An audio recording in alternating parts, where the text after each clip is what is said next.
Alhamdulillah pemirsa masih bersama kami dalam Majelis Ilmu Damai Indonesiaku. Nah pemirsa, tadi Ustadz Zelani sudah menjelaskan mengenai kewajiban berbagi dan menjadi orang yang murah hati.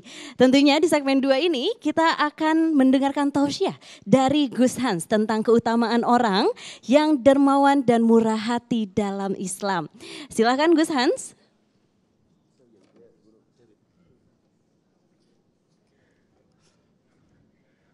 Assalamualaikum warahmatullahi wabarakatuh.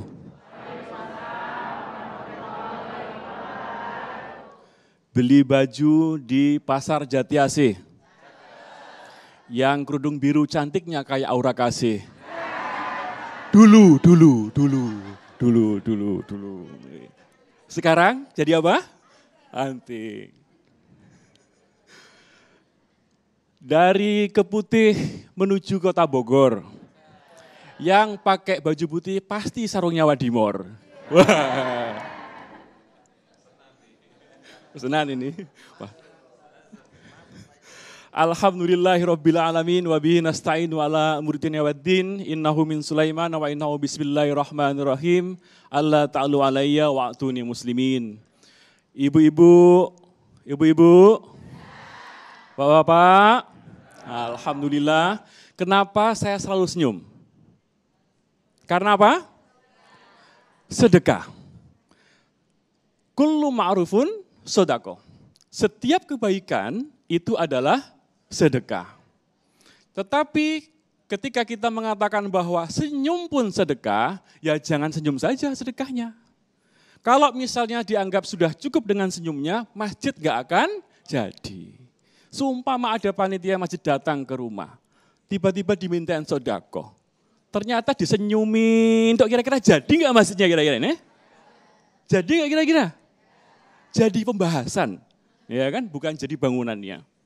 Nah, maksudnya di sini adalah bahwa sedekah itu setiap orang berhak dan setiap orang berkewajiban.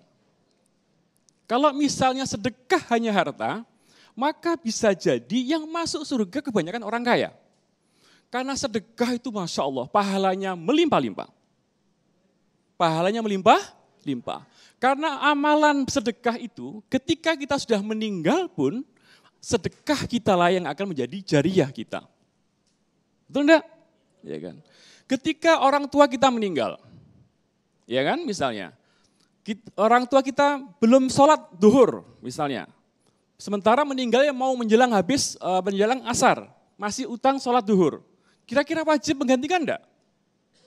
Enggak kan? Karena amalan sudah selesai. Tetapi kalau orang tua kita punya hutang, punya janji sedekah, punya nazar kepada orang lain, maka berkewajiban kita untuk melaksanakannya. Nah, begitu dahsyatnya sedekah ini. Di dalam Islam ingin menunjukkan bahwa sedekah hubungan sosial di antara manusia itu menjadi keutamaan bagi orang Islam. Islam itu salam, Islam itu memberikan keselamatan, memberikan kebaikan, memberikan kedamaian. Kita menjadi Islam ketika apa? Ketika kehadiran kita itu bisa memberikan ketentraman bagi yang lain.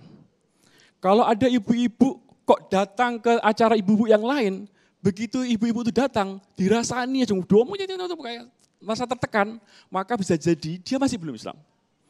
Karena kehadirannya masih belum memberikan keselamatan dan kenyamanan bagi orang lain. Konsep Islam itu memberikan keselamatan, memberikan kebaikan, dan memberikan kemanfaatan bagi yang lain. Nah, itu konsepnya. Ya. Nah, kembali lagi kepada sedekah. Kenapa sedekah menjadi penting? Karena Allah membagikan rezeki kepada kita, kepada manusia, itu tidak sama secara fisik. Tetapi memiliki kewajiban yang sama untuk dibagikan. Sebagian dari rezeki kita, juga sebagian adalah hartanya siapa? Hartanya orang lain. Kenapa contohnya sedekah itu kepada anak yatim? Kenapa kira-kira Bu? Karena dianggap bahwa kalau misalnya kita memberikan rezeki kepada anak yatim, kita tidak berharap imbalan. Kita tidak berharap sesuatu itu kembali kepada kita. Sudah sedekah, sedekah saja. Tidak usah berpikir untuk mengembalikan dari sedekahan itu kepada kita semuanya. Ketika tangan kanan kita memberi, kalau bisa tangan kiri tidak mengetahui. Konsepnya Islam di situ. Maka ketika kita ada orang-orang Islam yang hidupnya selalu meminta-minta, kemarin viral, ibu-ibu pengemis tapi gelangnya emas semuanya, ya kan? Terus mobilnya pakai mereknya lumayan juga. Ternyata dia ngemis. Koordinator pengemis Indonesia. Itu bagaimana coba? Ini bicara tentang mentalitas. Nah, mentalitas orang Islam itu al-yadul ulya khairum min yadus sufla. Tangan di atas jauh lebih baik daripada tangan di bawah.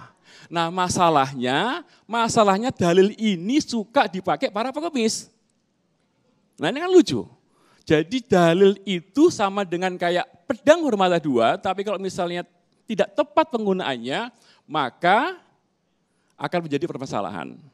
Al-yadul ulya khairu min yadus sufla itu harus kita pegang. Jangan kita memegang dalil yang mengatakan bahwa kita harus menerima segala sesuatu dari orang lain.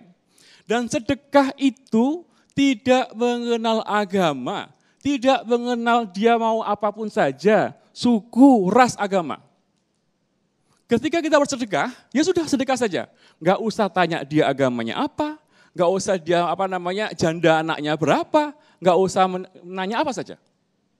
Tetapi etikanya ketika kita bersedekah, utamakan keluarga kita dulu. Kalau misalnya ibu-ibu suka baksos dan pansos, biasanya kan baksos dibarengi pansos. Baksos kemana-mana, di-share kemana-mana, nggak taunya punya ponakan nggak bisa sekolah. Punya adik nggak bisa makan. Ini salah konsep. Jadi ketika kita akan bersedekah, maka utamakan keluarga kita dulu.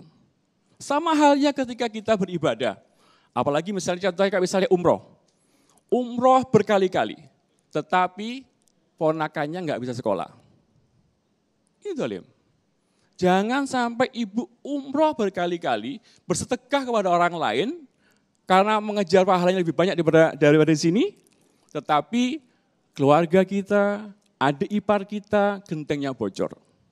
Makanya sebelum ibu, bapak semuanya berangkat umroh, datangi dulu adiknya, kakak, atau ibu orang tua, kita bersedekah. Kamu kurangnya apa? Sehingga ketika nanti ibu-ibu misalnya berziarah ke makam Rasulullah SAW, tidak ditagih sama kanjeng Nabi Muhammad SAW. Kamu telah berbuat apa kepada saudara-saudaramu?